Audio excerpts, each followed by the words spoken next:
Music in the background to kick off with. All right. So, Mr. Marcus Bird, how are you, my friend? I'm good. How are you, mate? I'm very well, thank you. I've just got the notification you've gone live. Oh, I have. It's good to see. I don't know how I'm going to watch that at the same time. I love watching your live. So what am I going to do? Well, watching it once rather than twice, and you're part of it, so you can't go into the Excellent. other. Excellent. All right, I'll focus this time. It's good. Yeah, stay with me. Stay with me. I'm with you. I'm with you. Okay, cool. So look, this is fantastic, in that we've had the opportunity to be able to bring both us futurists together, because I think this was about attempt number 7, wasn't it, Marcus? I think it was. Yeah. I'm glad we're finally doing it. I mean, I think, you know, in what we've spoken about over the last little while, I think there's some really interesting opportunities coming forward that you and I are going to play with at some point. So, so this is cool. This is the beginning of the future, I guess. Yeah. And it's great because, I mean, you're coming from an angle of wellness. Let's get people well, and let's help people scale wellness. And we'll learn a bit more from you in a moment. And then I'm sort of course looking to up the ante for those that want to take it a step further and find their superhuman selves in sustainable peak performance states, right? Yeah. And obviously working with execs. But why don't we kick off with learning about yourself, because as a superhuman futurist, there are some superhuman things you did in your earlier years. And did I?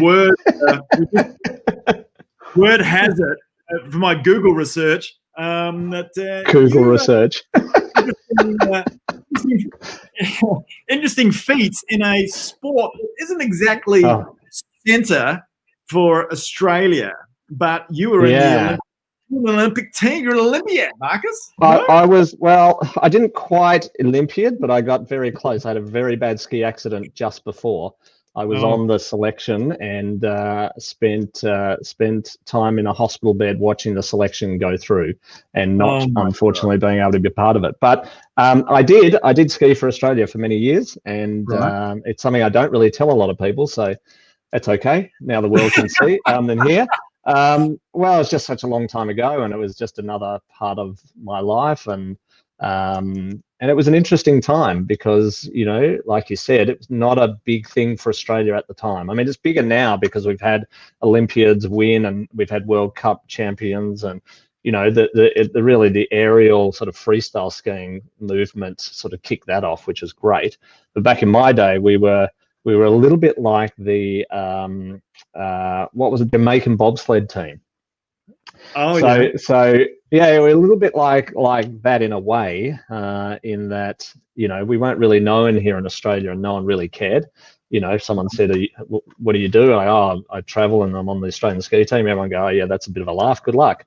But overseas, we were sort of a little bit celebrity-ish, just by the fact that we were these rare, strange, weird creatures from another land, million miles away, doing this. A lot of sand and a lot of dirt. Yeah, well, that's right. And it's just it's a barren, you know, hot wasteland, Australian. You know, the outback. That's all they knew us for. And you're skiing. Surely you don't have snow there. And it's like, well, we do. So there were many fun times where we were chased for autographs, and we were very celebrity-ish, and it was kind of weird and strange and funny and just unusual, the whole thing. You know, I mean, the key was obviously the skiing, and that's what we focused on. But I did laugh about how we would sort of treat it a little bit differently. I mean, some of them still laughed a bit, but now we are seen as a bit of a country that does have skiers. So anyway, that was fun. I suppose that's where I sort of started the superhuman thing. You know, sports performance and stuff like that, and,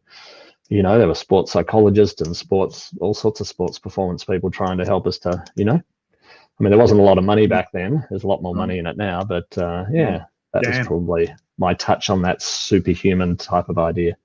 Wow. And I just want to dwell there a little bit before we go into sort of bring it to day and then beyond. But, so yeah, you had a massive accident. Yeah. You used to know sort of the things that went on inside of you at that point too, and then watching on TV that, great, Yeah, so that I'm out was because a, I broke something or whatever. pretty hard time, I got to say. Yeah. Yeah, I had a really bad ski accident. What actually happened? Well, I was training, and I was actually sort of coming into a lift queue, and because we were training, we got to jump the queue. So I was going round the queue to jump, and someone was coming the other way, coming sort of the other way, and I didn't see them. And as they got close to me, they put their arm up like that, and I hit them right there with my cheek. Oh, nice. And so, but I was moving at the time. So I broke my cheek, my nose in 3 places. I broke my skull up here, broke both jaws. I was a mess. And at the time, the doctor up at the place, I won't mention the mountain or anything because the doctor's passed on now, but they used to call him Dr. Death because he was an old guy. And it's shocking. And so he looked at me and said, no, you'll be fine. And I got back to my apartment. My dad was there, and I said, Dad, I have to go home because I was living up there at the time. And thankfully, he took me home. Otherwise, I wouldn't be here today. Because as soon as I got home, my mum saw me and said, "You're going to hospital," because by that stage, I was just horrid. The whole thing was just horrendous. And so I went to hospital, the Alfred, and they took one look at me and said, he's lucky you got him here in time. And I spent 3 months repairing in hospital. Wow. Yeah. So it was pretty close. I got pretty close to, not being here. Yeah. And something I haven't spoken about. I don't think I've ever spoken about this, by the way. Well, I'm glad. I'm getting very emotional, actually. This is kind of weird and strange. So wasn't expecting it to go here. Yeah. Sorry about that, mate. No, it's okay. It was a pretty traumatic experience. It was just, yeah. So a number of times I thought I was going to die for sure. Holy crap. Yeah. So in your head at that time, then, you're in that state, and, of course, you work in wellness today. What sort of emotions went on with you? And it's interesting. I'd like to sort of draw a connection between that experience and how that was part of your journey to get to where you are today. Yeah, I suppose it was part of it. I mean, I was 17 at the time, 17, 18, something like that when I had the accident. Right. And it took me a long time to get over it. And I had that. When did I have that accident? I can't even remember when I had an accident. But I got through it, and I got back on the team and went overseas again. Right. And but the interesting part about it, and why I sort of ended my career not long after that, is I just lost the edge. Right. And winning or losing a ski race comes down to milliseconds. Yeah. And so I think for a long time from there on, I just hesitated. Do you know what I mean? Like, I think, I'd broken stuff before skiing. I'd broken thumbs, I'd broken an ankle, and none of those affected me. But face, whew, that's a totally different kettle of fish. When you break something so obvious and so critical, and I just lost the edge, unfortunately. Right. Yeah. So that sort of ended it. Well, unfortunately. Right. Well, yeah. And I mean, things happen in life, right? We don't know it comes at you. It does. And so then you had to make certain conscious decisions on where you were going to go from that and that experience, and then what you drew from that experience that opened up other doors for you, perhaps moving forward. Yeah. I mean, I think one of the sort of positives that came out of it was that, I was pretty cocky sort of kid. Yeah. I was pretty, pretty full of myself at the time. Right. And I think it knocked me down a peg or two, which wasn't a bad thing.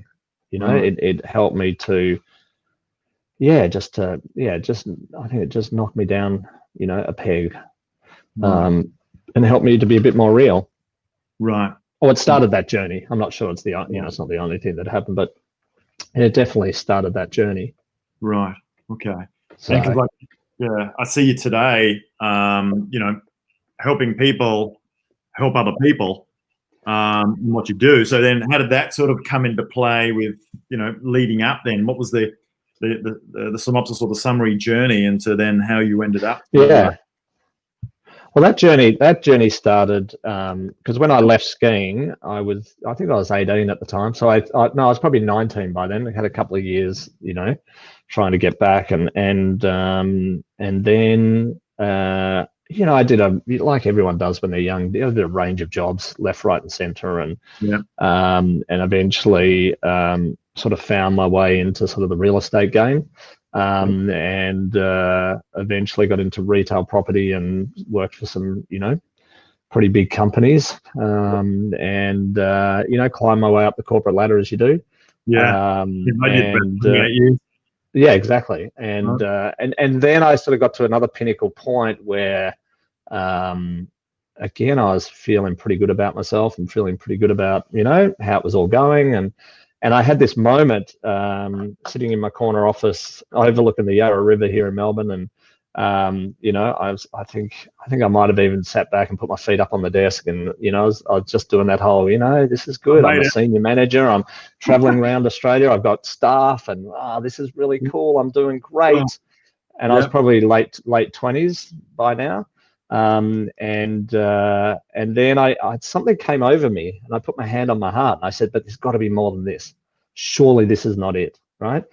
And 2 weeks later, I sort of came down with chronic fatigue syndrome and got really sick. I got really sick and pretty much spent 2 years, not being able to do anything except heal. And that's what really started my wellness journey. That really kicked it off because, doctors gave up on me, the traditional sort of medical fraternity gave up on me. Yeah, Western medicine. And I had to find alternatives. And so that's what I did. I found a beautiful integrated medicine doctor, Dr. Brighthope, which is a really great name for a doctor. That's his name? You're kidding me, right? No, I'm serious. Dr. Brighthope. Yeah, I got a LinkedIn message from him today. That's not a name, it's a brand. It is a brand. Yeah. He's amazing. So he taught me a lot about nutritional medicine and, a lot about natural therapy sort of stuff, and vitamin therapy. And then through that journey, he sent me on a discovery around kinesiology and then counseling and, the whole mind-body connection to wellness. And and that sort of led me to go, wow, I have to do this. I have to become one of these people, one of these wellnessy, freaky people. one of those woo-woo type people. Well, yeah, sort of. So I did. So that's what I did. When I got well enough, I became that. And then, in my usual way, don't do things by halves. I eventually started a multimodality clinic, and then I started a college called the Australian College of Energetic Medicine, which was a government RTO at the time, and just went on, that journey. And I suppose, cut a long story short, then, I got really successful and booked up months in advance, and, I was having a good time. And then lots of practitioners, other wellness professionals started asking me, well, how are you so successful? What did you do to be successful? So I just started showing a few of them, and then a few more, and then a few more, and then lots more. And then eventually, I transitioned my practice anyway, and that's why they started asking me, because I started doing live events, and then I started going online when the online world started, and they just asked me, how are you doing it? And so I just started to teach them. Right. And that led to today. That's the sort of short version of it. That version of the last 11 years. Yeah. And then I think the wellness futurist thing came about because in the live events that I was doing, I started talking about the future of wellness, what I was seeing happening in the industry, and initially because I wanted wellness professionals to know, because no one knew, and still no one really knows what's happening. I mean, this is the ironic thing. There's so much going on right now, and unfortunately, wellness professionals don't really know about it, and that's the crazy part. So in our live events, when we were talking about how to, leverage online and how to, run, social media and marketing campaigns and all the sort of stuff that you do to run a business. Yeah. I just started having a whole section on the future of wellness and how right now there are or there was a number of different pressures on the industry, which is now, there's now an extra pressure that's come about. But certainly that sort of pressure from government regulation, certainly in the more, natural therapies or the, alternative medicine field, lots of government pressures were happening. There was a big one here in Australia, which then influenced the UK and to some degree the US. And then there were the technological advancements, as you're well aware. And they were just starting to go crazy over the last 3 years, right? And now just insane amount of speed. And God, I mean, you and I can't keep up with it, let alone, anybody who's not really focused on it. I mean, it just is nuts. Every day I hear something new and something different, and something's changed. And then, to add insult to injury, we have this global pandemic-y thing that's going on, and that's put another pressure on it. So there's a lot of pressure in the wellness industry for wellness business owners right now, and it's about pivoting. And I suppose I use this as a point for wellness professionals to go, you've got to change the way you're doing things. And up until now, it's been a very slow industry to change, right? Because the teaching hasn't changed. Right? The colleges and universities in wellness haven't changed. It is, you go in, you learn a modality and a methodology, and you go. But there's no integration of how do I deliver that methodology, apart from the application of it from a human point of view, human to human point of view. There's nothing around, well, how do I meet the environment, the business environment? How do I deal with what's going on in the business environment? No colleges are teaching that or even sharing it. They're not saying a word. So then these beautiful, amazing wellness professionals come out into the world, with their heart on their sleeve going, I'm going to do good on the planet, but no one's shown them how to market themselves. No one's shown how to meet all of these pressures that are happening. And the training's not changing to meet the pressures. And it's just, and I think normal universities have had these problems, although they've pivoted more effectively. But there was a report 5 years ago, and I haven't looked at what it is now, but they were saying that by the end of, and this was like 4 or 5 years ago, this report was written, they were saying by the end of a 3 to 5 year university degree, what you learnt in year one is obsolete. That's how fast things are moving, right? So you do a 3, 4, 5 year university degree, by the time you're finished, you're irrelevant. 1 or 2 years of it are totally irrelevant. Yeah, totally irrelevant. Like, it's your first job maybe, and that's it. It's that's it. That's it. Yeah. And that's because things are moving so quickly in every industry, and wellness is no different. But unfortunately, it's been a little sleepier than most. At least if you go into a corporate job, most often the corporates are trying to keep up and trying to be, ahead of the game, right? Universities may not be, but at least the corporate is. So even though your university degree might be a little obsolete, at least often the organisation you're with is trying to keep up. Therefore, by default, you get dragged into that journey with them. Yep, right. But that's Just on that point then, and also for people to understand the difference between wellness and well-being, or one being a sub part of the other.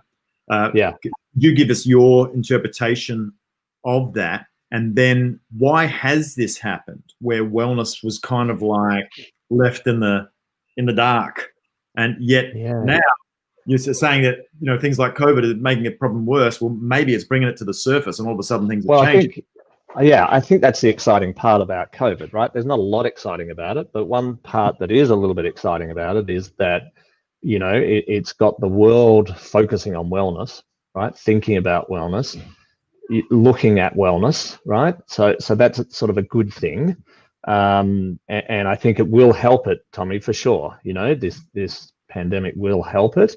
But like with most industries, the key here is innovating and pivoting, right? So before I got into wellness, I did a Masters of Entrepreneurship and Innovation, which was kind of cool.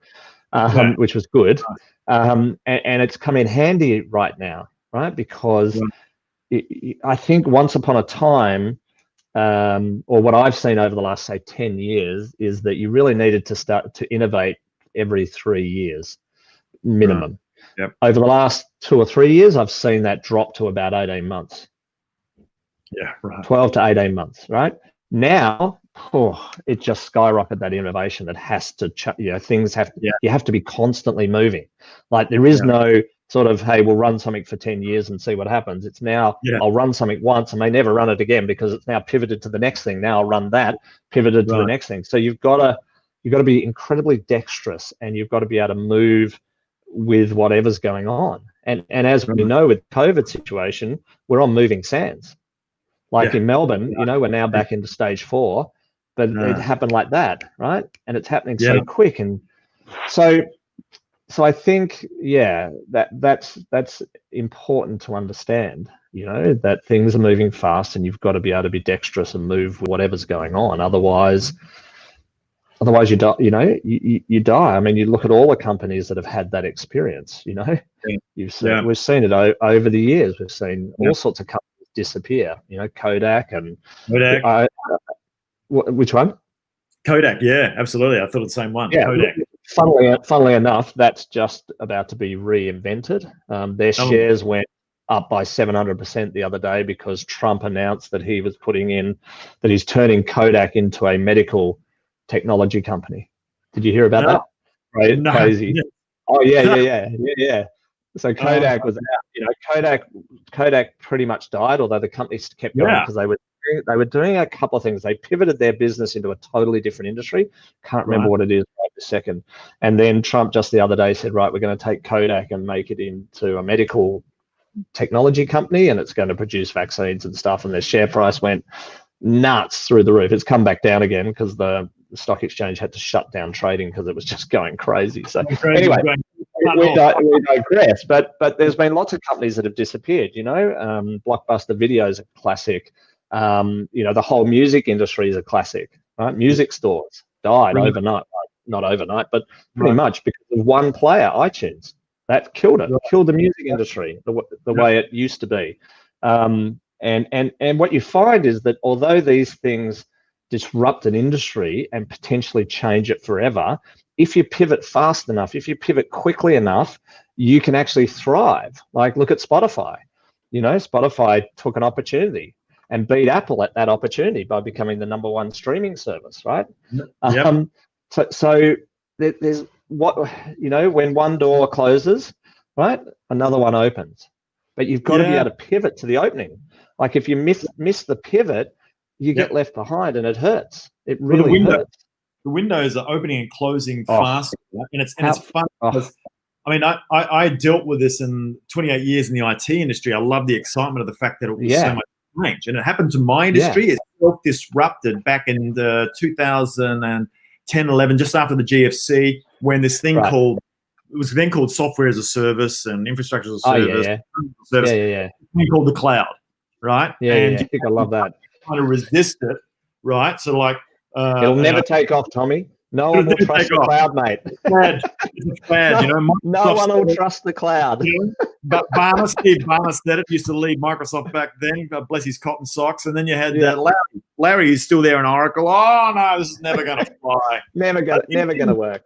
Even Jerry Harvey here was saying, "Oh, that online retail-y thing and whatever, that's never going to happen, right?" And look where we are today. I remember it. Try and slow it down, right? So they catch up because they were lumbering beasts. And what I find now, tech has cut across all industries because it's pervasive. And all of a sudden, we've got health industries seeing this for the first time. Like you said, they said that the year 2020 was going to be the year of inflection for digital health. And it is. Last few months, I can see it. It's going nuts with the amount of tech coming down the line to help being superhuman, let alone also being well, right? Yeah, and it's just trying to grab hold of things as it moves so quickly. Right. You know what I mean? Try and grab, okay, where are we going to place ourselves? Where are we going to fit? Exactly. How are we going to fit? And then the minute you work it out, you go, well, that's gone. Okay, next one. It's like bang, bang. So yeah.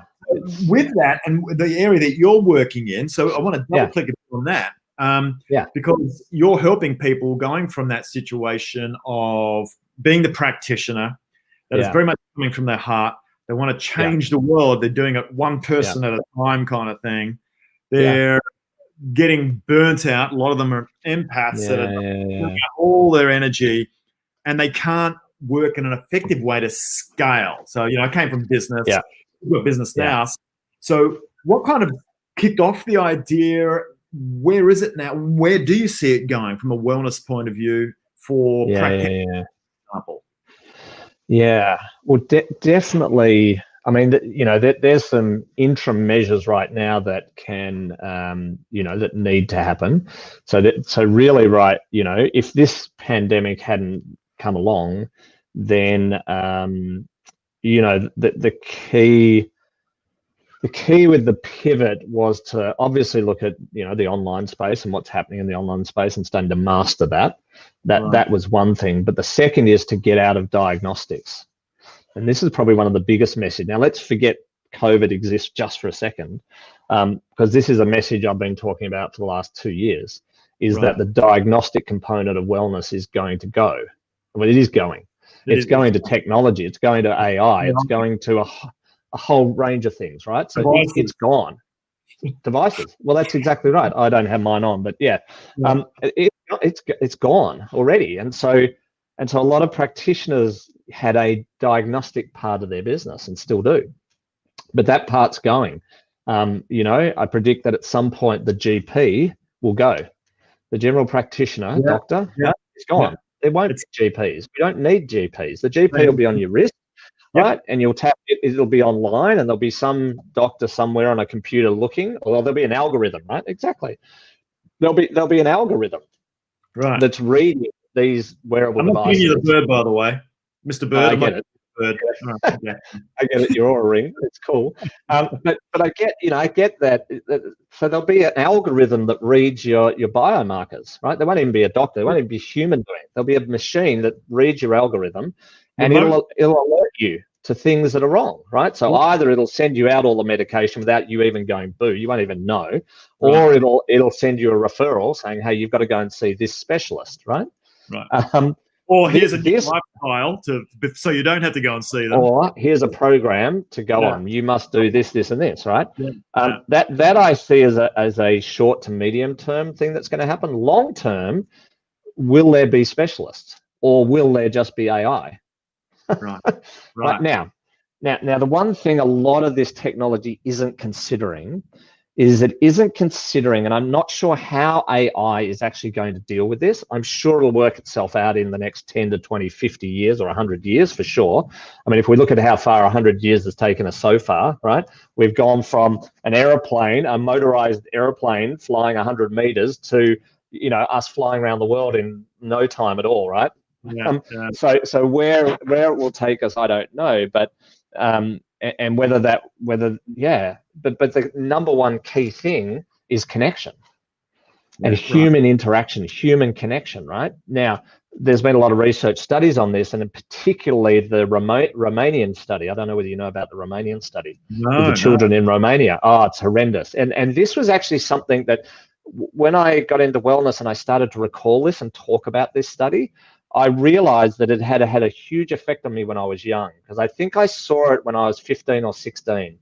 And it was around the revolution. There was a revolution or a big war in Romania, and the Communist Party or whoever was running it at the time decided that, well, this is actually before the war, but it decided that the way to expand their country was for people to have kids.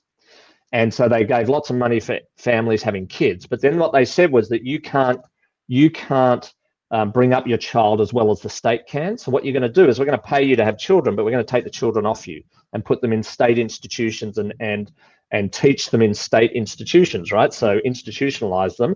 And anyway, that's right, program them. So they started doing that. Then there was a civil war to end all of that. We do have it today. It's cool. Exactly. Yeah, that's a debate. Anyway. So there was a war, and then the Americans and whoever, you know, when it eventually was won, the American news media came in, and they found these orphanages with hundreds and hundreds of children in them, and the image is still just like, it makes me want to cry now. It's just horrendous. And these children had never been touched. They'd had their nappies changed. They were put back in a cot, but they'd had no or minimal human interaction. And the study of how affected they were from a biological, a neurological point of view, and how retarded, that's a terrible word, but how, I don't know what another word is, they were, because they had no human interaction. no human touch. Right? They could speak. A lot of them were so mentally incapacitated that they almost were too far gone. And it was because of lack of human touch and a human interaction. They'd never been hugged. They'd never been loved, right? So this is an interesting issue no one's talking about when we talk about AI.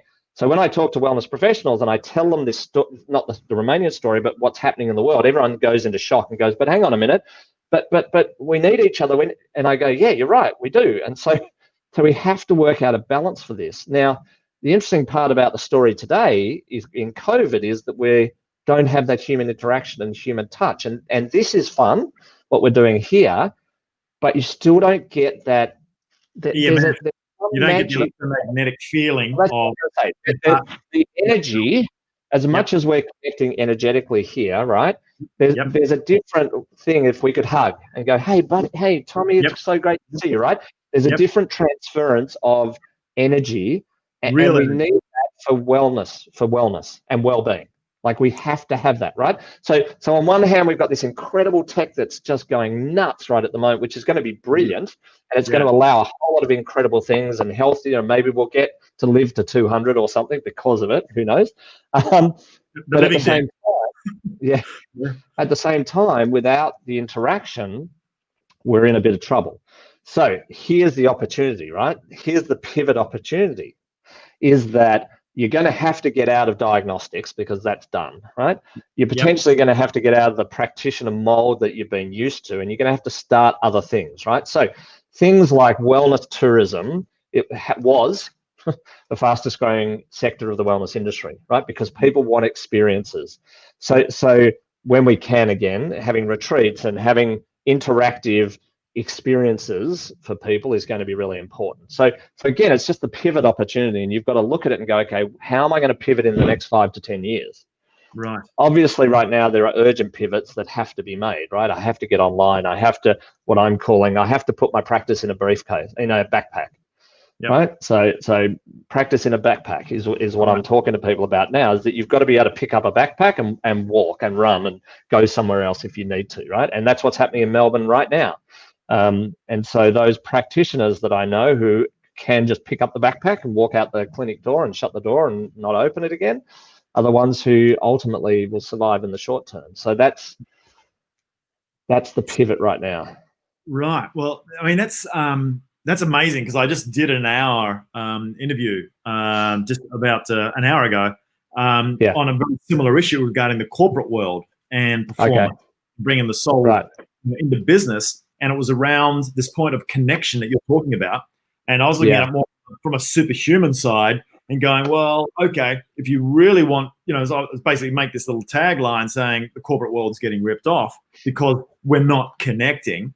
And we're getting a bit more disconnected because of what you just said, like, technologically, sure, but you cannot replace, and this is not woo-woo, the EMF, electromagnetic signal from one's heart. That's real. You can't. I did my best work in my corporate career, and I always did my best work when I was sitting down in front of someone, I was having lunch or I'm having a dinner. Of course. That's where I did my best. It's amazing what pops. It's amazing what insights come. It's amazing what sparks of genius arrive because of that experience. It's that feeling. It's not just anyone who wants to know more about that, go to HeartMath. That'll soon tell you. Check out HeartMath and heart coherence, and looking at the torus field that comes out from the heart, And when two people come together, the torus field starts to interact with each other, and you either have a coherent harmonic interaction or you have a disharmonic, and you're right, incoherent, which means you guys shouldn't be together, just move apart, right? And we have that experience. That's exactly right. So this is an interesting critical point that I don't think AI is thinking about right now. What are you showing me? Have you got your HeartMath stuff there? Yeah, cool. Yeah. That's great. My wife did that program, so she's a facilitator, and love HeartMath. So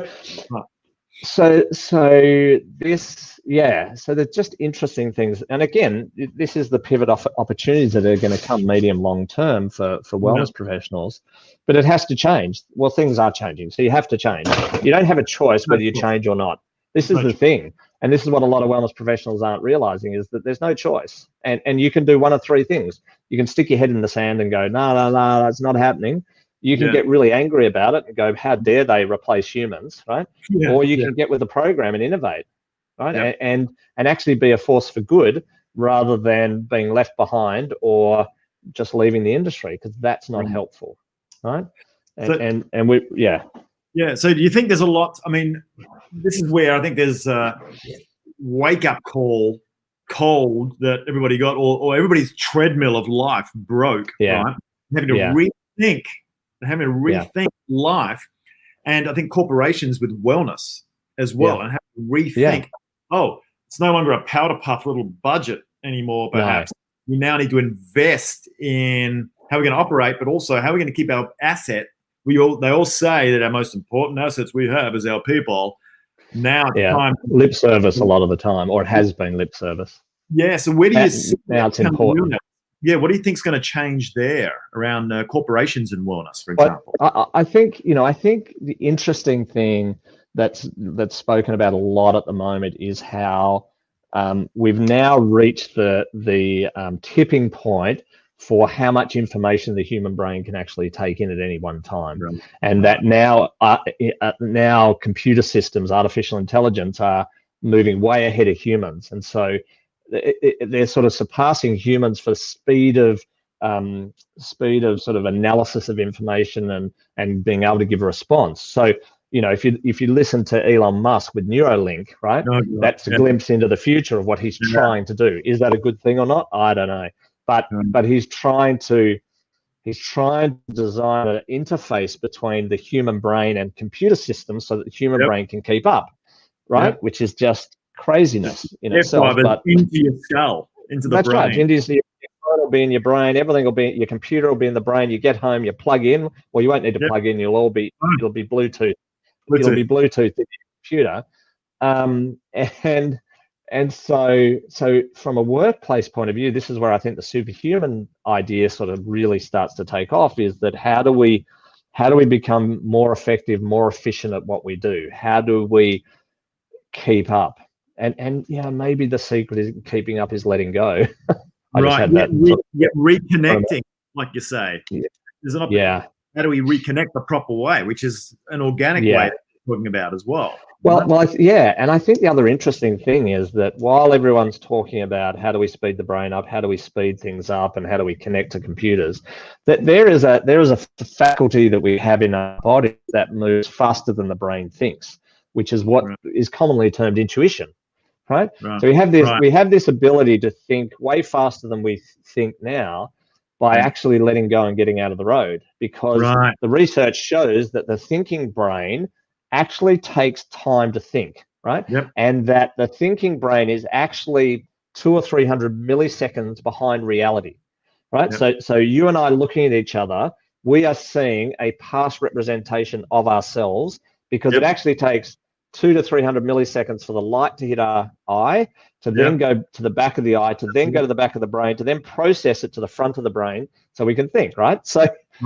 So, but the other research shows that so this is more a left brain access point we're talking about, whereas the right brain access point taps into the intuitive side of us and can instantly connect to whatever's going on, right? And I love the research around the three brain theory, which is the brain in the head, the heart, and the gut. So HeartMath's done a lot of research around, neurons in the heart. There's a lot of research now around neural fibers in the gut, and how these process much, much faster than the brain processes.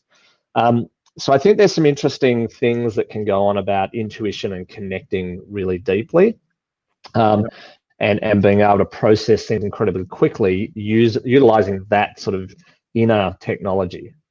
Wow. Yeah. Okay. I mean, look, even for me as a tech guy, it's mind-boggling what's happening with all this stuff right now, right? And I think it's going to do some great stuff, and there's going to be a lot of ethical questions to be answered and debated, hopefully in a robust fashion. Neuralink. You hope. But I'm not sure it will. I mean, I think it's it's a little bit like, you know, I listened to Elon Musk a little while ago, and it was really interesting because he was scared about AI. He's frightened about how AI is going to take over, right? Yeah. And the point he made was, if you create AI, the number one thing you've got to be able to do is have an off switch, right?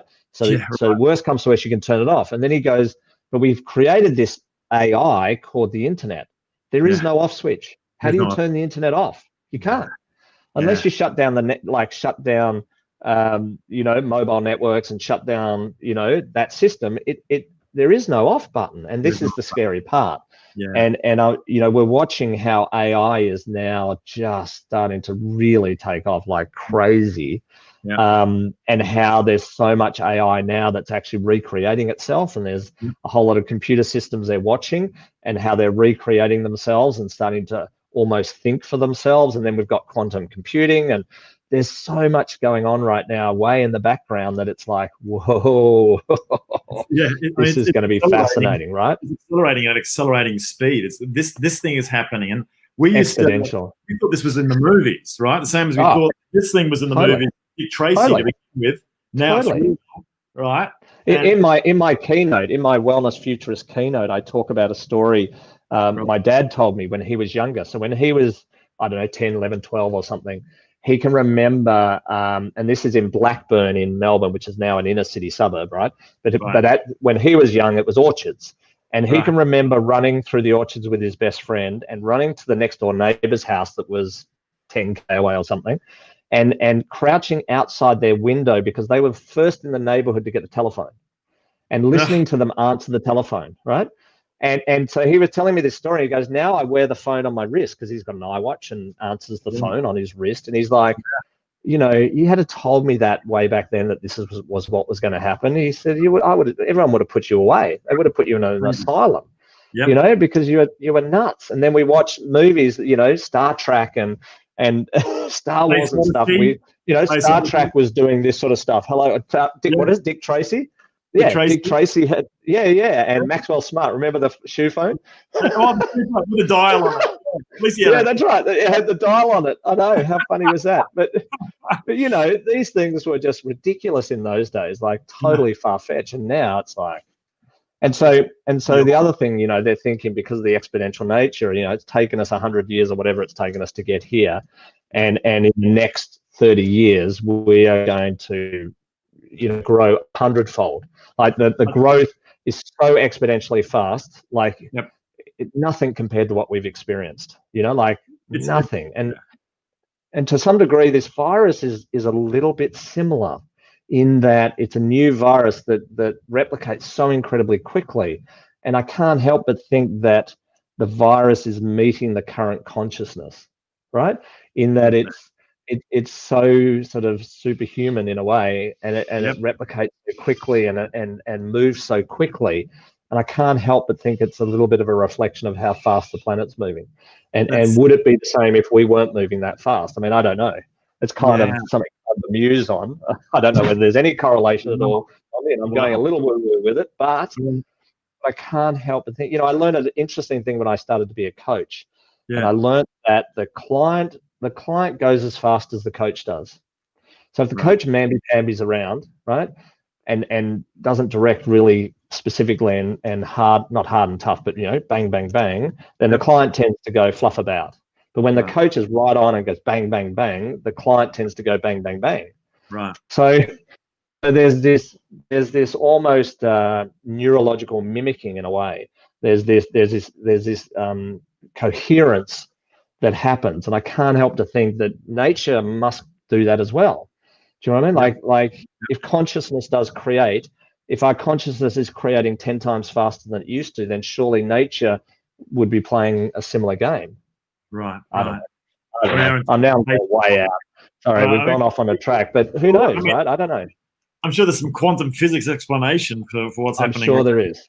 Right, that our meager little brains can't even acknowledge. They can only process at so much speed, and we've got all this digital media and all this connectivity from a digital point of view, not so much from a human point of view. It's disconnected from a human point of view. A lot of information, right? Where the brain's like exploding, we've got stress. It is.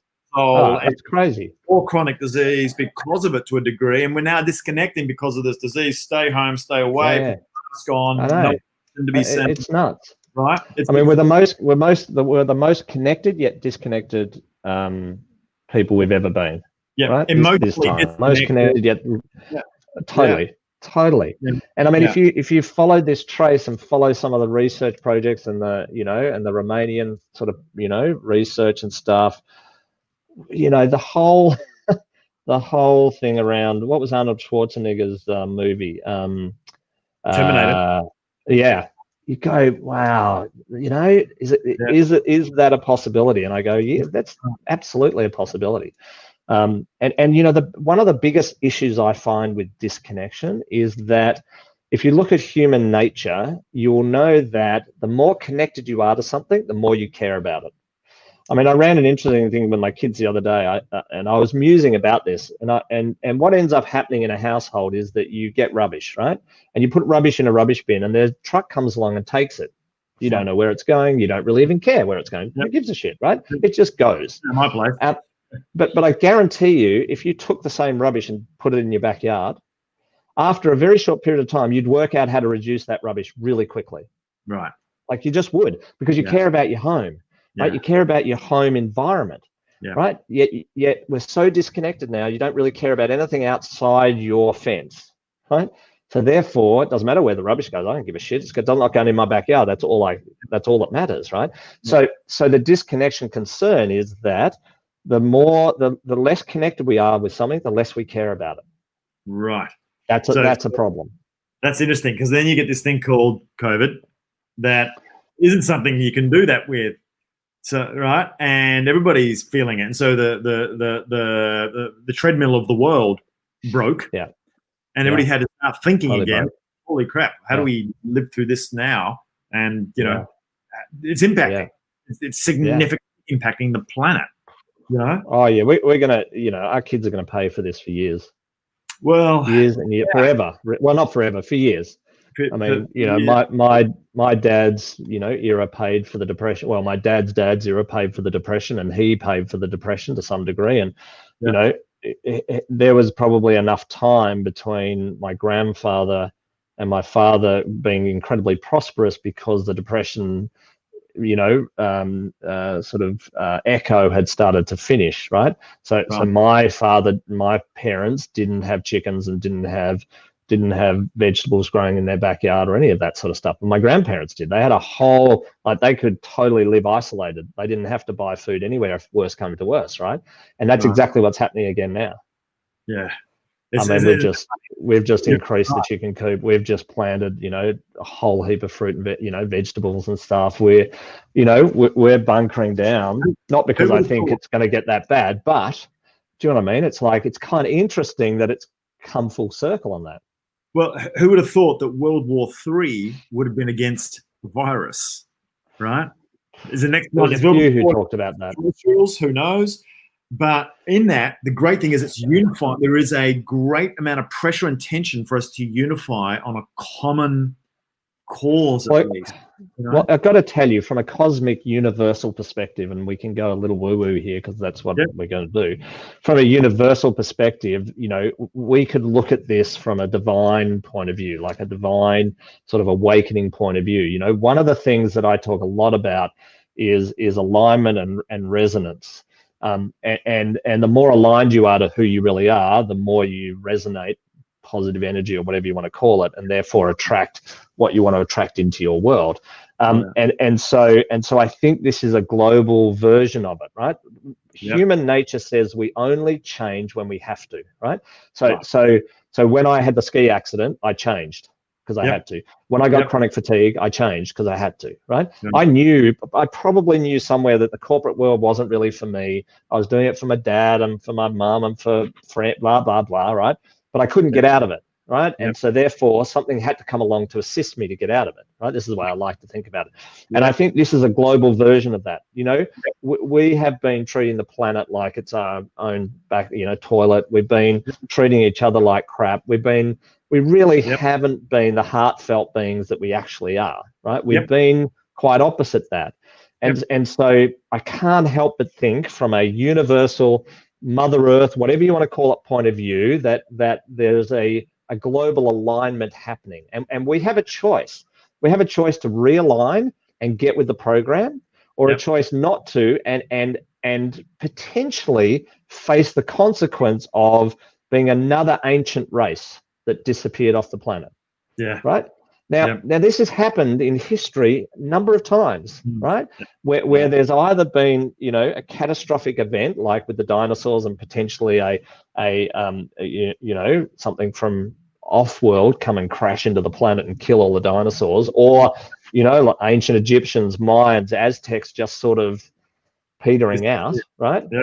Just and there are lots of different reasons for that, so I get any comments that come up, but there has been things that happen like this, and so I think we have an opportunity to realign and to become, and I don't want to be fluffy and freaking weird, but heart-centered beings that we are, and actually care for ourselves, the planet, animals, care, right?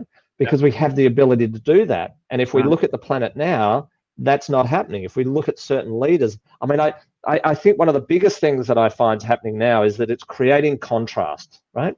And contrast creates clarity, right? I put a post up about this the other day, right? Contrast creates clarity, because you get to see the truth.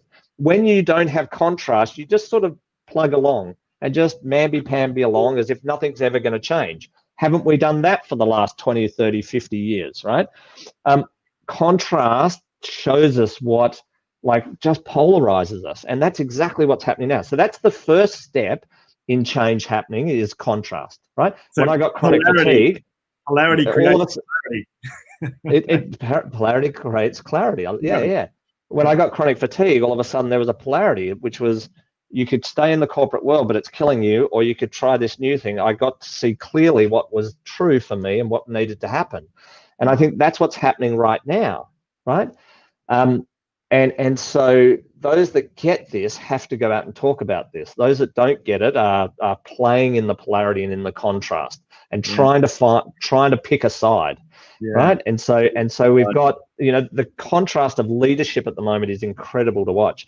If we just take two countries, New Zealand and the US, right?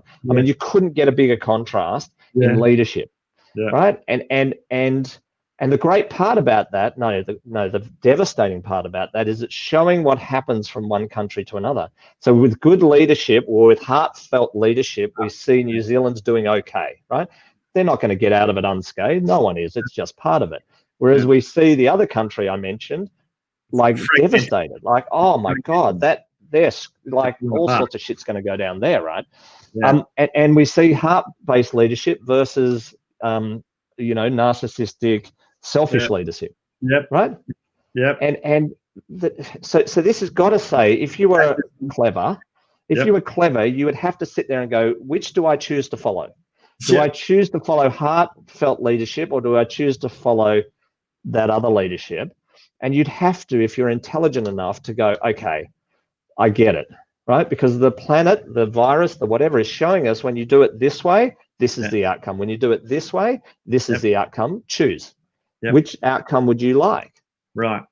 Paul Chek was saying the same thing on a podcast I was listening to the other day, and he said, look, we're either going to fight through this and come together. We are. And in the quantum space, there is no separate. It's all one. Wow. It's all connected, right? It's all connected. Yeah, and he's trying to be the separatist type thing going on, which is that will kill us. If we keep fighting for self, we will die as a race, right? I got to tell you, the selfish part of our world is crumbling. The things that are going to come out, the truth that is going to come out, not even potentially, is going to come out, is going to shock the world. And it is coming out. The people in that power position who have played that BS game of not giving a crap about anyone but themselves are going to fall incredibly heavy. And I think right now, I'm not sure the world's ready for that. I'm not sure the world is ready to hear the truth that's going on. I love that NASA recently have started, and CIA have recently started to release proof of off-world craft and UFOs and aliens. Have you seen that lately? Yeah. Oh no, they've started to release the documents. They're starting to release it online. Yeah, they're starting to release it, and the documents are just insane. Like, I can't tell you that, you know, what they're saying in that. Now, I watched Joe Rogan and all the stuff in Area I watched one guy from Area 51, right? And he was talking about they do have craft. At the time, they had 7 or 8, and he was working on one of the propulsion systems and blah, blah, blah, blah, blah. Yeah. Well, they've just released documents and some imagery saying we do have it.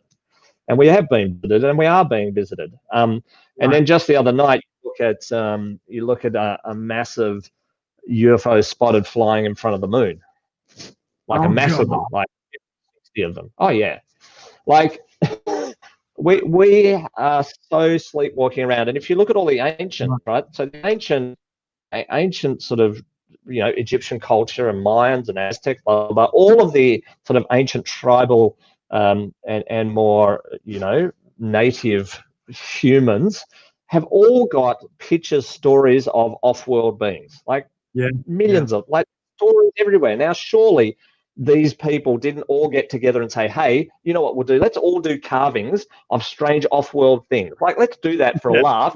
So 500,000, 2,000 years, 5,000 years time, you know, the humans of time are going to go, wonder what the hell went on here, right? And they were just so primitive. And it's like, no, they weren't primitive at all. And they were privy to this. And someone made an interesting comment the other day. I think Joe Rogan was asking one of his guests, why haven't the aliens come back? If this is true, if alien off-world beings visited the ancient Egyptians, gave them, you know, how to build the pyramids and gave them technology, and if they did that for the Mayans and everyone else, why the hell haven't they come back? And this person, I can't remember who it was, but this person said, well, if they did come back, who would they talk to? And he goes, what do you mean? He goes, well, what leaders would they go to? Would they go to the US? Would they go to Russia? Would they go to China? Because whatever nation they went to and gave whatever secrets, that nation would take over the planet. So why would they come? Of course they wouldn't come. So if we want to get really down and dirty woo-woo and conspiracy theories, part of the belief could be that this is all being orchestrated so that they can come back, so that we do unite as one, so that we do realize we're one species. We're not just because my eyes look different, my skin color is different to you. We are no different. We are exactly the same. We are one human race. That's it. And that's a belief that maybe they're trying to orchestrate that so that they can come back and share the truth, bigger truth of the universe. Anyway, we've gone way off into another land. Right? Yeah, just to put the finishing coat on that, I mean, the very few, which I think you're alluding to, that have a lot to lose, that have control, are significantly under threat right now, because there is a basic uprising that's happening from this, you know. Yeah, there is. Change, you know, and people asking questions, and you've got the issues. It's starting in the US, the richest country on the planet, right? You've got it's crumbling. It's crumbling. You know, Babylon is coming down, and it has to, because the inequality, we're out of balance now. We only have to look at our own human bodies to look at how, and the universe, to look at how nature works. Nature always tries to balance itself. Always. The body is always trying to get to homeostasis. It never will get to homeostasis, because that's how it knows it's alive. If it was fully on homeostasis, the body wouldn't know it was alive and would end. So it has to be in and out of hot, cold, you know, whatever, to know that it's alive. Now, we've taken that bit way too far to know we're alive, because we're so out of balance. It's ridiculous that less than 1% of the population own, 90% of the wealth, or some crazy amount, is so out of whack, it's not funny. And I don't want to not reward people who are clever and smart and work hard. No, that's not what this is about. But that is just insane. It has to come down. And it leads to sicknesses. This disconnection, this inequality leads to sickness, right? Hence why the whole child thing's going around. I don't want to start touching on that. But this is a sickness. The planet is sick. It was sick before the virus came along. It's now manifested in a physical form. Sorry, we could keep going for ages, Tommy. I get riled up, mate. I get riled up about this stuff. Riled up, I tell you. Look, I mean, with cancer, people say, well, I'm sick, I've got cancer. And one doctor said, well, no, darling, you've been sick for 10 to 15 years. That's absolutely. It's just the end result of it. the end without result. a doubt. Yeah, It's without right. a doubt. And if you take that reflection, we're that on the planet. We're a cancer on the planet, unfortunately, and the planet's going to do something about it. It has to do something about it. And unless we rebalance ourselves, unless we sort ourselves out, this is going to get worse. Yeah. Well, I'm hopeful. That's a happy note to finish on.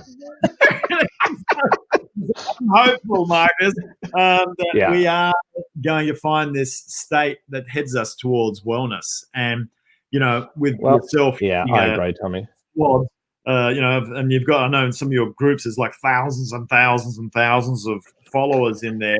But how do you build what you're doing to help change the planet to head into the right direction? And when things are changing so quickly, you said that, you've got to become a wellness futurist, which you have now, to be able to lead and direct many practitioners that are there with their, their spears and whatever, to get them some new technology, if you will, on, hey, this is how you survive the future going forward, and how you can reach out to people and bring this into the right. We have to thrive, and we can't do it alone, Tommy. Yeah, no, we can't. We have to have people doing this with, one person can't do this. That's why I love working with wellness professionals, because, most, if not all of them, are very heart-centered, beautiful, amazing human beings. And I think we need more of that. Not that other people aren't, of course, but in the wellness industry, there's definitely a focal point around that. And we need to activate. Yeah. We need to move, because it's never too late. We're an incredible species. We're incredibly adaptable, and we're meant to be incredibly smart. And if we don't smarten up and use some of that smarts, the same smarts that's creating all this incredible technology, that's what we've got to use. Yeah, that's it.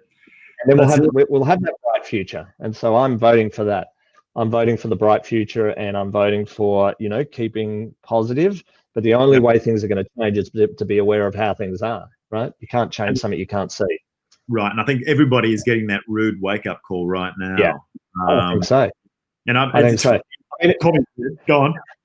There was a meme the other day, and it's like, it said, does anyone else feel like the universe has sort of smacked us and sent us to our rooms to think about it?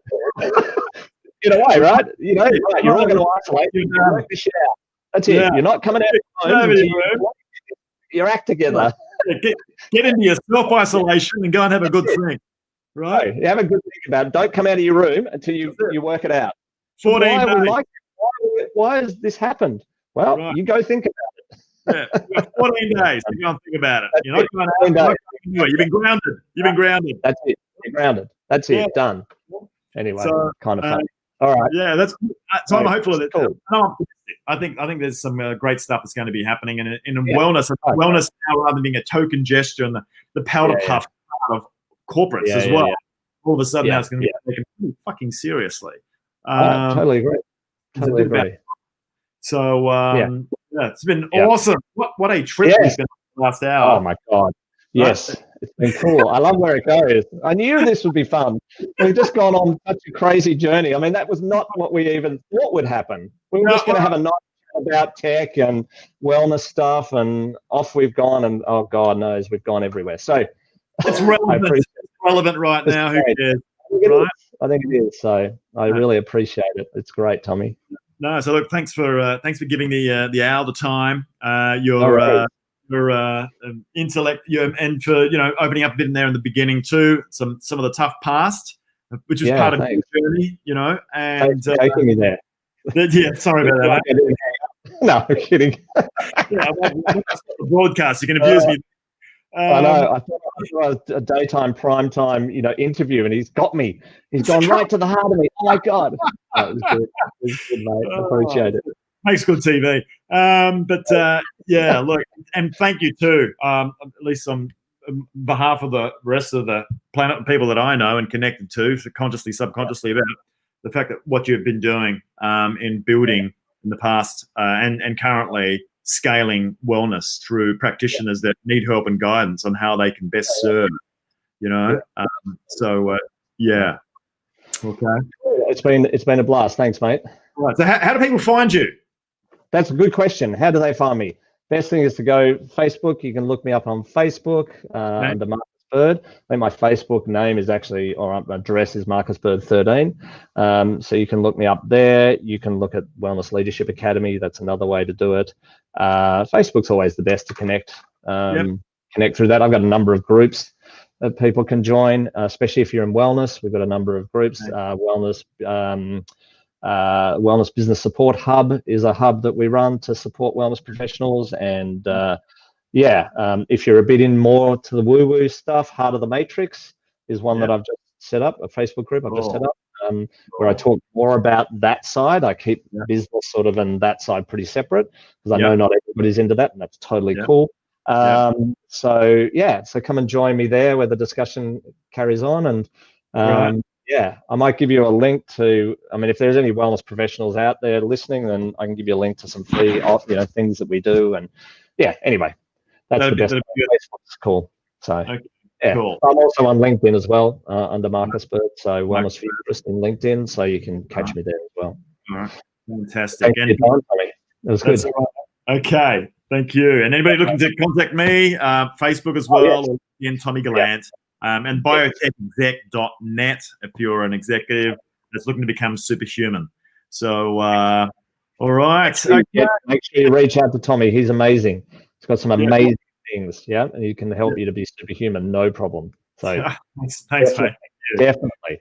Okay. And he's a good bloke, by the way. That's the other good thing. Oh, that kind of helps.